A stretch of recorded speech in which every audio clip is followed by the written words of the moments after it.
Guys, der var noget, jeg skulle spørge jer om, men jeg har glemt det. Jeg skulle faktisk spørge jer om noget. Hvad var det nu? Nå ja, nu ved jeg det. Er der nogen i Jylland, der kan anbefale nogen, der laver hår til fest? Jeg har brug for hjælp, guys. Nogen i Jylland. 25 på styk nyt hår, 10 kroner for eget hår. Jamen, jeg har også eget hår.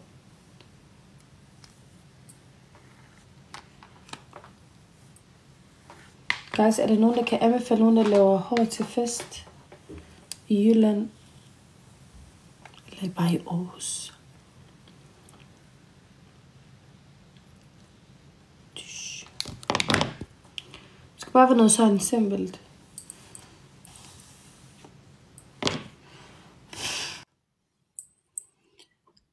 Ellers så gå ikke med dig. Nå ja, girl. Ej, jeg ved godt, jeg har glemt alt det der. Det er fordi, jeg plejer kun at lave mit hår hos en. Det er min veninde. Men hende, min veninde, der plejer at lave mit hår, det er hende, der skal gifte sig. Det bliver lidt svært, hvis hun også skal lave mit hår. Men jo, jeg burde faktisk lige skrive til Hair by Zeynep. Jeg har helt glemt alt om det. Der er også stylepakketerer, det er rigtigt.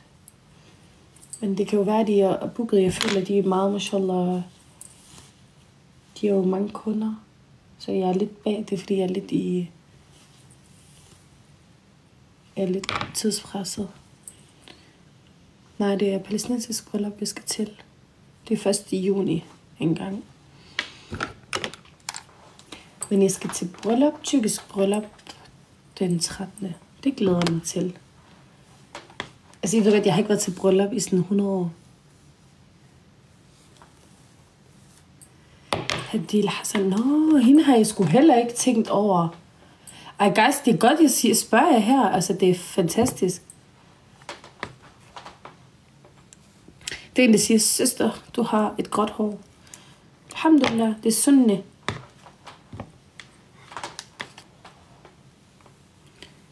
Skriv så på det for Embrace Beauty. Jeg ved ikke, hvad prøv at høre. Jeg har glemt alt det der. Jeg har ikke tænkt over det. Det er derfor, jeg tænkte, lad mig lige spørge herinde. Så kan I lige... Ej, hvad er der sket her? Thank you, Samsud. Ej, guys, jeg har fået en knude i mit hår. Hvordan fanden får jeg den her ud? Uden at klippe det. Ej, den er faktisk lidt slem. Hør mig, guys. Fik lige et opkald. Sorry.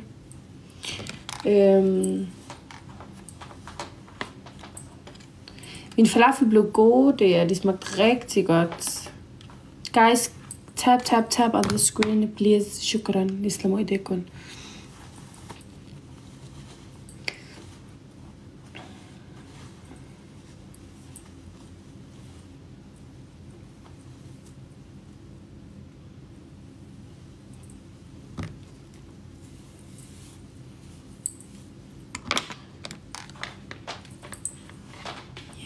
Ja. Smukkest. Ej, hvor du sød, OG. Laver hun også hår user? Guys, altså har alle de der kvinder kan ikke skrive deres Instagram-navn. Altså sådan, hvad de hedder på Instagram, den side, de laver hår på. Så screenshotter jeg nu. Skriv lige deres Instagram, så screenshotter dem. Så tjekker dem alle sammen ud, når jeg er færdig. Og så kan jeg lige skrive til dem, jeg synes om.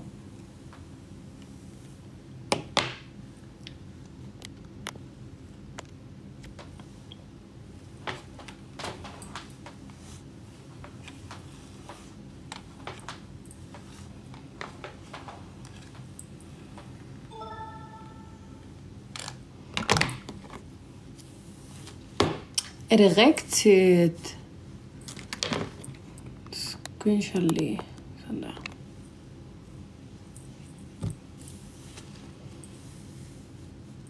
Hvem er Hair by I?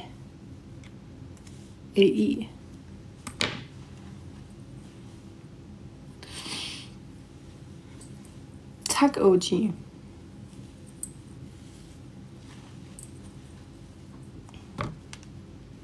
Jeg tager det hele med. Det er den sidste tot. Det går så hurtigt, når jeg gør det her på live. Det er faktisk rart. Okay, user. Jamen, jeg skal bestille både til... jeg skal bestille både til min venindes bryllup i juni, eller hos hende i maj. Til den tid, jeg skal nok bestille. Men de kommer ikke til at tage imod den, fordi de kan godt lide at tage imod bookinger 3 måneder inden. Det er derfor.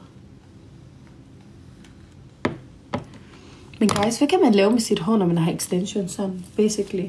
Jeg gad godt vide det. Hvis jeg skal over og lave hår hos en, er det så ikke bare krøller, hun kommer til at lave til mig? Kan hun godt sætte det op? Det ser jo ikke godt ud, tror jeg.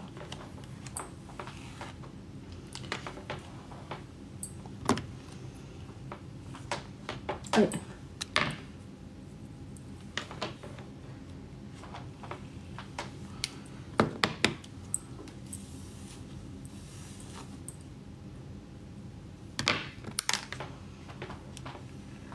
Lav store krøller i spidsen og masser af volumen. Lena, vasker du hår hver dag? Mere den er ikke hver dag, men sådan lige for tiden er det hver anden dag.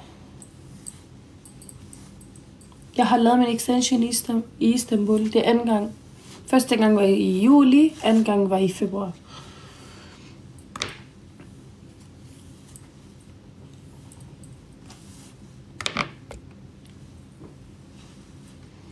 Så er mit hår færdigt.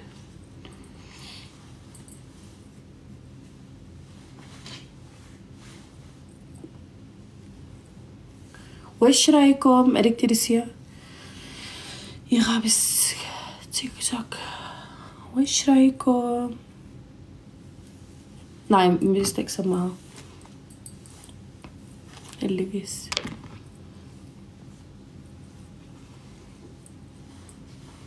Jeg har sagt til min mand, at vi skal gå til sol, for jeg vil gerne være brun inden bryllup. Den 13. Jeg tror jeg godt, jeg kan nå få farve på 7 dage. Bliver ikke brændt. Jeg kan ikke gøre noget ved de der hår, desværre, fordi det er knækket hår. Jeg lægger en lille smule serum. Men det bliver bare hurtigt fedtet.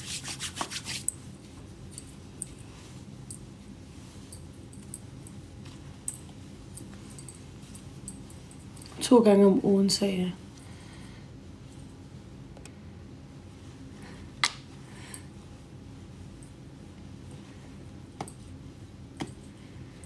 Er det rigtigt?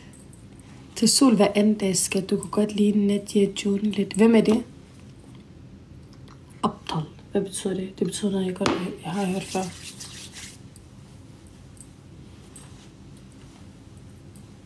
Bed din kinderland. Jeg bliver generet.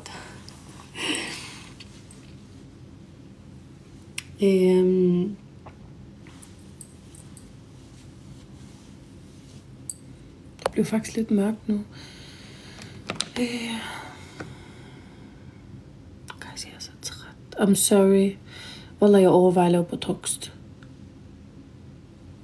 Jeg vil gerne lave Botox, guys. Og jeg laver ikke sjov nu. Det er fordi, I skal lige vide, hvorfor. Spiser du ud i dag? Ja, det kan man godt sige. I skal lige forstå det. Wallah, jeg ved godt, I siger nej. Men det er fordi, jeg har fået meget af det her hud. Kan I godt se det? Og jeg er kun 28. Så jeg vil ikke lave... Du ved, der er nogen, der får det opereret væk, det her stykke. Det er fordi, jeg ved, at med tiden så falder det.